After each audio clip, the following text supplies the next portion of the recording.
Evans is here.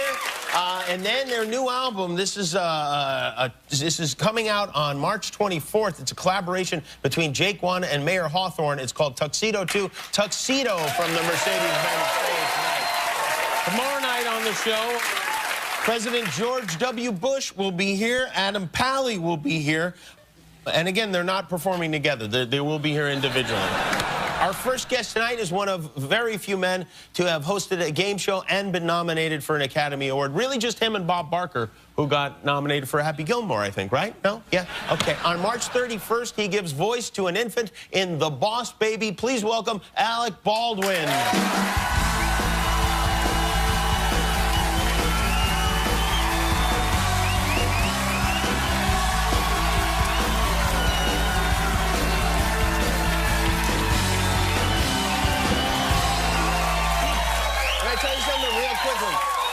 You came out and you said, where do I go? I never know where to go either. When I'm on a talk show, I'm always a little bit confused, even though clearly there's an empty seat there for you. But you notice when people don't notice when you do this, it's like you're here and you're kind of up. So you either talk to you or you just go, the hell with it, and you're kind of like this with the audience. It's weird. And you see people, it's weird. It's so you're strange. more like this, and you're like, yeah, that's great. So anyway, so you talk to the audience. It's like, which do you do? Do I engage I think you have to do both, I think, really, yeah, because then they feel left out. I need a neck brace. I'm sore. You'll be okay. I'll give you a little rub later on in the show. Hey, do you give anything up for Lent? Is that something that you do? Well, it's indicative of who you are. People reflect back to you who you are when they tell you what you should give up for Lent. Do you get that from people? So I'll say to my wife, what should I give up for Lent? And my wife was like, complaining.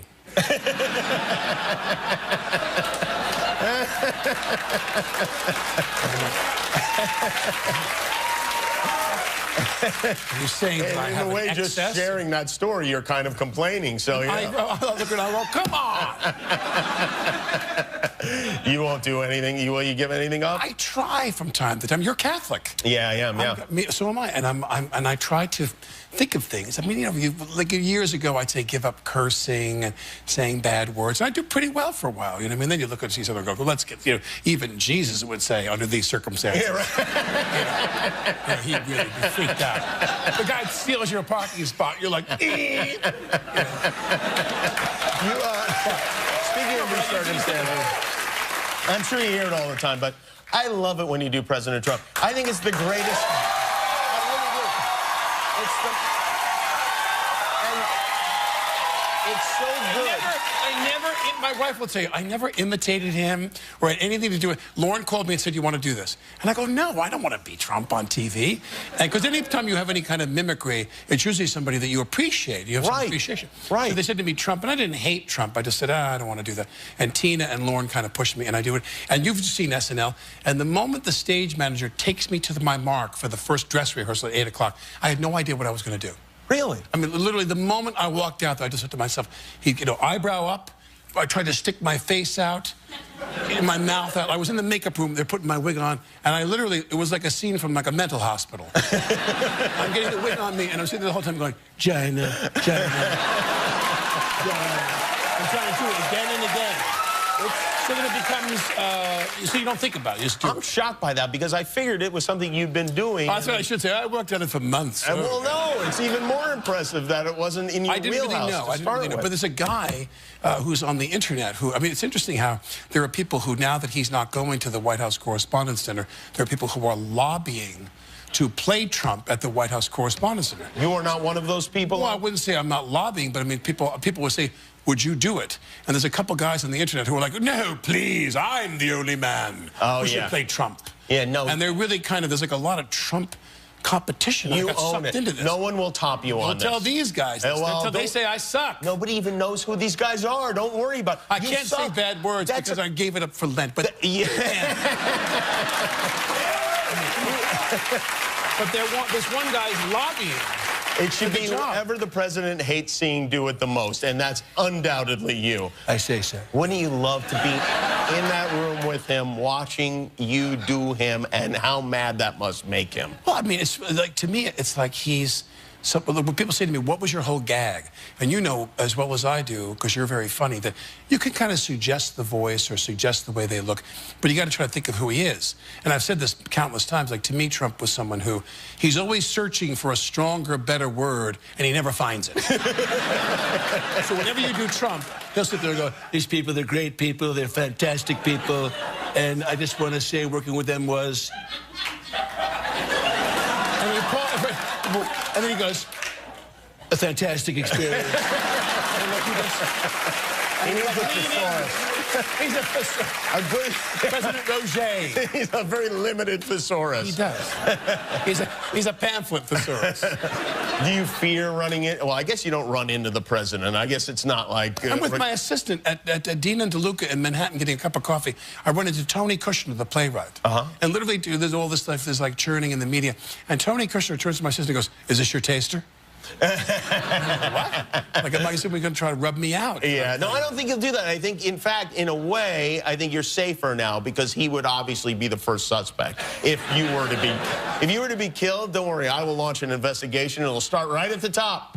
Let me just do another season of Match Game so I can leave my kids some money. I need to work. You got to get the Trump family on Match Game. You're having a second child. I have 2 older children. I have a 2-year-old daughter, and my wife is knocked up with another one. Yeah. All right, how's that going for you? I know you have 3 little kids, right? We have a 3-year-old, a 3.5-year-old, a 1.5-year-old, and a 5-month-old. And from 5 in the morning till 8 in the morning, the bedroom, our bed in our bedroom, it's like a barbershop. I'm like, next, come in here, please. And they get in the bed and tell us what they want and what they want for breakfast and how they feel about everything.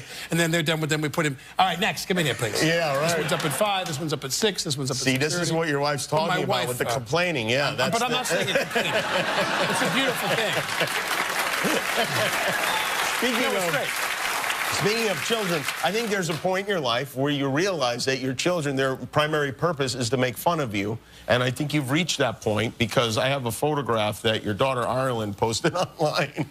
And this is, she put this on her Instagram feed. This is, what is this? I think it speaks for itself. I was doing a lot of adult films up in Chatsworth back then. What year did this happen? This was when I was doing a television pilot in L.A. And what I love is, I mean, look at that hair. It's like a French pastry. Oh, yeah. It's something else. I wonder if the bandana will ever come back as a style thing. My daughter posted that on her Instagram? Yeah, she did, yeah. Oh, I got 2 pictures I can post of her. All right, we're going to take a break. When we come back, we're going to talk about The Boss Baby, in which, an animated film in which I played your dad. Yes! Unbelievable. It was meant to be. Alec Baldwin is here. We'll be right back. That is Alec Baldwin in The Boss Baby, which comes out March 31st. That was, I have to say, I was very tickled when they'd asked me to do that movie, and they said you were going to be the voice of the baby. I thought, that's great. This is my Citizen Kane. This is my Lawrence of Arabia. This is the greatest movie I've ever been in my life. It is a great movie, but this is a movie that your children can now enjoy. Yes. Usually they can't watch your stuff. Yeah. Have your kids seen any of your animated stuff? And do they even understand what's going on? My daughter, Carmen, just started watching, I did Rise of the Guardians for DreamWorks. Right. I did Rise of the Guardians. She started watching that, and she thinks it's fun. But her favorite thing is she knows I play Trump. So my little daughter, who's 3.5, she's like, are you going to go to work and play Donald Trump? And I'm like, yes, I am. And she's like, Donald Trump. And she says it, the inflection, like it's evil. She'll go, Donald Trump eats McDonald's. She's a communist. It's something else. She's very funny. You hosted the Oscars. What year was that you and Steve Martin? 2010, I did it with Steve. Oscars, yeah. And afterwards, did you feel like it was a positive experience? As you know, it's an unusual experience because you're in the house and you're on TV, and the Oscars beamed out to countless Oscar parties in people's homes. That's one thing. The Oscars in the room is a little bit different. You know, like as somebody on your staff pointed out, by the time you get down to the end of the evening, there's 10 winners. You're in a room full of 10 winners and 250 losers. Yeah, right. So it's like being at OTB. You know what I mean? There's a lot of losers there who are a little miffed. You know? So, but the thing I loved about it, and sincerely, and I've said this many times, is we would take a break, and I would kind of bolt down the stairs of the room and go down and say hi, you know, Bill Macy, this one, that one, my friends. And a person would corner me, like some guy who was like 80. And he'd stick his hand and go, I want to thank you very much for agreeing with all your valuable time to host the Oscars. My name is Don Griffin, and I was the stunt coordinator on She Wore a Yellow Ribbon. And he named some old movie. I'd be like, oh, my God. Then next break, the woman would go, hello, I'm so grateful to you for taking time out of your busy schedule to host the Oscars. My name is Miriam Hathaway, and I was the script supervisor on Vertigo. And they all had some connection to the business from the old days, and this was their... Can I tell you something about my experience on the show? No one thanked me for doing it at all. Not one person, not one old person came up and thanked me for this. 1, 2, 3. Thank you! Oh, thanks, guys. You're welcome. Alec Baldwin, everybody, the boss baby, March 31st.